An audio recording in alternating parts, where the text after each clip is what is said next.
everyone. Welcome to the AFC DONScast on Friday the 11th of November. It's Graham McCart here with your second quick AFC DONScast update of the week.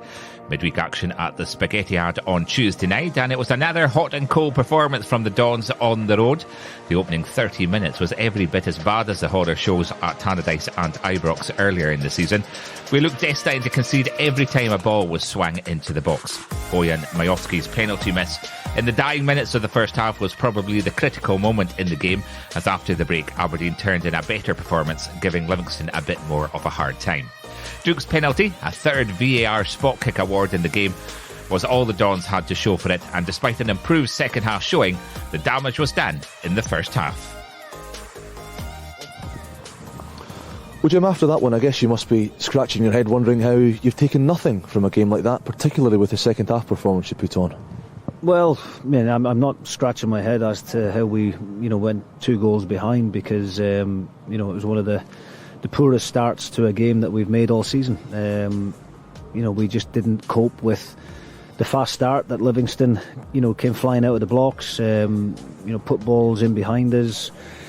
They done the basics better than what we did in the first 20-25 minutes of the game, and we couldn't cope with that, and that hurts me to say that, because I've not seen that a great deal this season, where we've been outfought and out-battled. Yeah, we can only apologise to the supporters for that slow start, but, thereafter, I would say, for probably the last 15 minutes of the first half, and, the whole 45 minutes of the second half, I thought the boys were excellent. But, we can't mask over the fact that we gave Livingston a 2-goal head start. The first goal's disappointing. It's, it's not a brilliant corner, I don't think. I don't think it's one that they've worked on a great deal. It's one that we should cut out in the near post, and then obviously we've got to mark our men and make sure that they don't get on the end of things. But the second one, I don't know a great deal about, to be honest with you. I haven't had a chance to watch it back, but I certainly can't come on here crying about VAR when it goes against us, when we're quite happy to take it when it goes for us. So we found ourselves 2 goals behind, and at that particular moment, Livingston were well on top, and credit to them for the way that they started the game. But as I say, if that had continued and that level of performance was there for the full 90 minutes, then I would be extremely worried and extremely concerned. But, I have to, as hard as it is, and I'm sure the supporters, will be extremely disappointed as well, there was a hell of a lot of positives there on the night, particularly in the second 45. We've hit the woodwork in the first half. We've obviously missed that penalty just on half-time. But the second half, it's one of the most one-sided games I've seen for a long, long time. We completely dominated the game, played some really good football, created numerous opportunities, and unfortunately just weren't able to get that equaliser in the end, because, I think if we had came away with a point after that slow start, then I think it would have been a great result. But look, it's a sore one. There's no getting away from that, because we've been on a good run of form. I think we won our, prior to tonight, won 4 out of the last 5. Coming here and getting a point wouldn't have been a disaster, and I think we deserve that in the end. But the slow start is something that we will speak about, and we'll need to ask questions and try and figure out why we didn't start the game in a better manner. You've preempted my next question, Jim. Why was that start so slow? What do you put that down to, and how do you rectify something so intangible as that? Look, I mean, it's, as I said, it's impossible to put your finger on it. It's completely out of character. There was individuals making mistakes that they don't normally make, but look, everybody can have a bad day at the office from time to time, and I think that slow start, the mistakes that we made, the pressure that we brought on ourselves in that opening 10-15 minutes, I think just put us on the back foot, and it took us a little bit of time to relax and get into the game.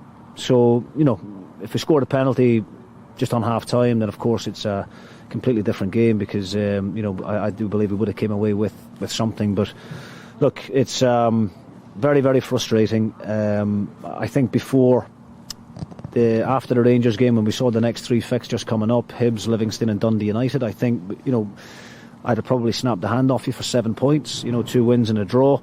Obviously, we wanted to try and pick up all 9, but it's not always that easy. But we've got an opportunity on Saturday to make amends for tonight, and if we can play to the level that we did in the second 45, but consistently for the 90 minutes next Saturday, then we'll give ourselves a really good chance of winning the game.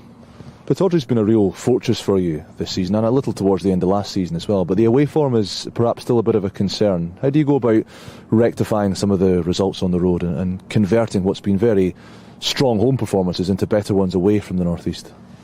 Well, look, at Pittodrie we've been getting a lot of plaudits for obviously all of the wins that we've had there, the amount of goals that we've scored. The home fans have certainly been entertained this year with the volume of good quality goals that they've seen. On the road we haven't picked up the points that we would have liked. There have been 1 or 2 different circumstances that have possibly played a part, but all in all, we need to have a better return than what we have shown up to now. So it is something that we do talk about, and we will continue to speak about, and maybe during the World Cup break we'll maybe need to sit down as a group and come up with some kind of maybe different game plan away from home. Maybe we can't be as open and as expansive as what we want to be when we're on the road, and maybe we need to be a little bit cuter about how we set up, but that's up to me to figure that out. The players go out and play a way that I ask them to play, so any kind of blame or whatever else you want to call it, negativity that is going to come the team's way, should come my way, because I'm asking them to try and play a certain way. I want them to be recognised as an offensive, entertaining team, and I think we've seen that at Pittodrie. But we need to just try and do the basics better on the road, be a bit more harder to beat, and we need to try and get back to keeping clean sheets. As simple as that.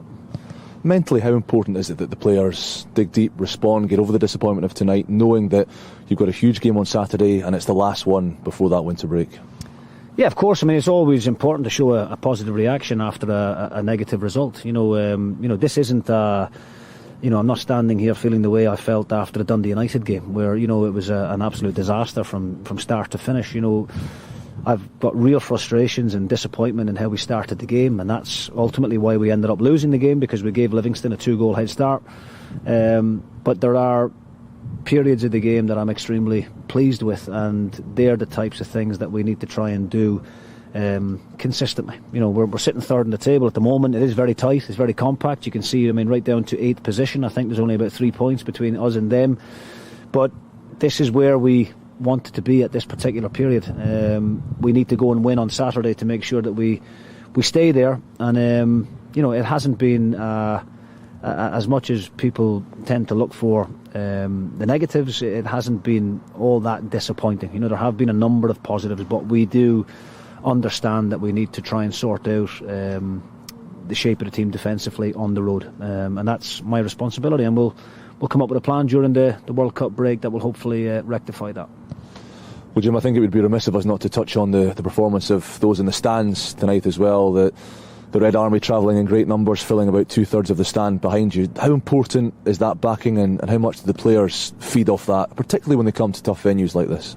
Well, look, I've spoke long and hard over the course of the season, how well the supporters have been and how much they've got behind the team, and particularly the guys who travel the length and breadth of the country, in these difficult financial times. So we're extremely grateful to them, as always, for the lengths that they go to come and support their team.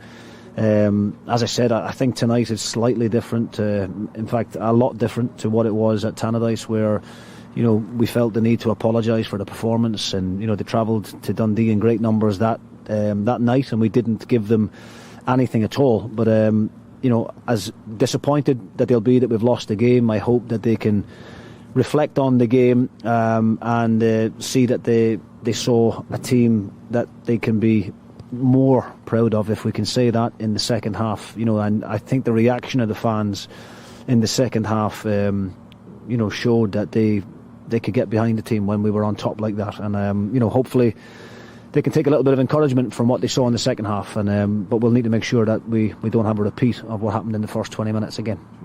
Jim, thanks for your time. Right, appreciate thanks, it, mate. Thank you.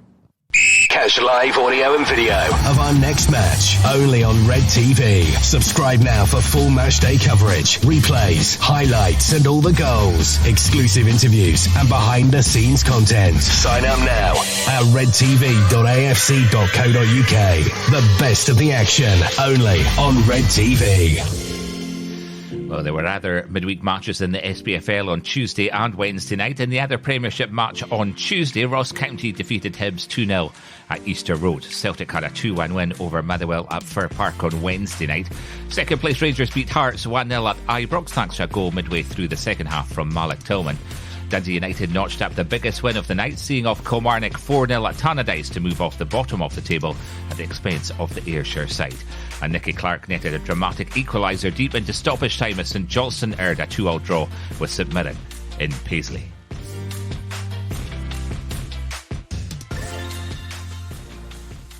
Neighbours. Everybody needs good neighbours. Britain's most dysfunctional neighbours are back. Is there any toilet rolls? Series 6 of Two Doors Down is available every Wednesday on BBC Two and catchup on BBC iPlayer.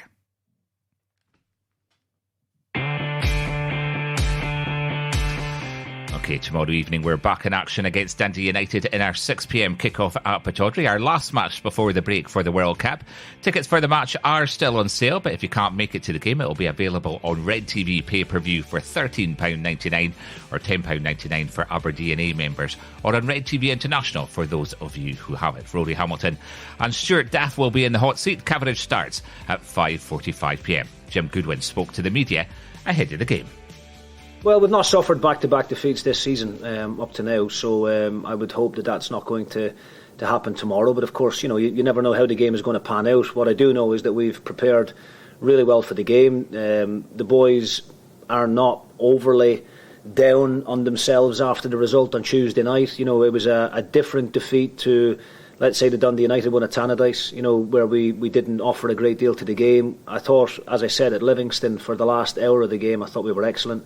And the second 45 in particular, Livingston hardly got out of their own half, and we had opportunity after opportunity. So there's a lot of positives for us to take from a very poor result, and that's hence why the players are in quite a good place mentally. So we're looking forward to the game tomorrow. It's one more opportunity, as I said, to go and entertain the Pittodrie fans who have been outstanding up to now. They've really got behind the team, and as I said, we want to bounce back after that disappointing game on Tuesday night. And it's a full fixture card in the Premiership tomorrow. The early kick-off is between St Mirren and Rangers at 12:30. Then at 3, Celtic versus Ross County, Hearts versus Livingston, Kilmarnock versus Hibs and St Johnstone versus Motherwell.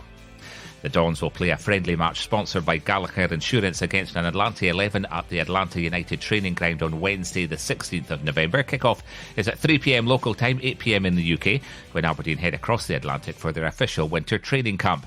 Following the match, supporters are invited to join the manager, his staff and first team players for a unique meet and greet event.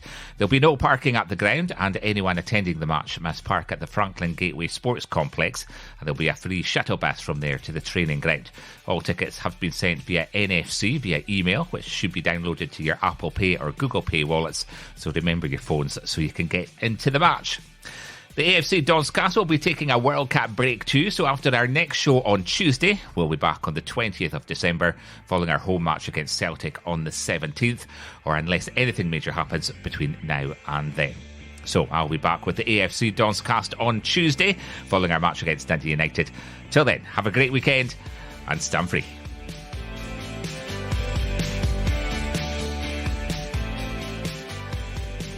That's all for this week. More Aberdeen news next Tuesday evening from 8.